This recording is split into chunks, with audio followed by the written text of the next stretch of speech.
এই যে এইভাবে ঢিল দেয় না, কারো শরীরে লাগতে পারে, জানালার গ্লাসে লাগতে পারে, ব্যথা পাবে। ঢিল দেয় না এইভাবে। আমি তো জানালায় শব্দ হইতেছে, এর জন্য জানালা খুললাম, তাকাই দেখি এরকম করতেছ।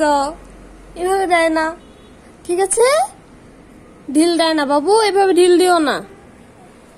গ্লাসে লাগলে গ্লাস ফেটে যাবে, তোমাদের শরীরে লাগতে পারে। দেয় না, ঢিল দেয় না। হাই হাই হাই দাও। নাম কি? তোর নাম কি? ও আচ্ছা আচ্ছা, এভাবে ঢিল দেয় না বাবু, ঢিল দিতে হয় না এভাবে, কারো শরীরে লাগবে, ঢিল দিতে হয় না।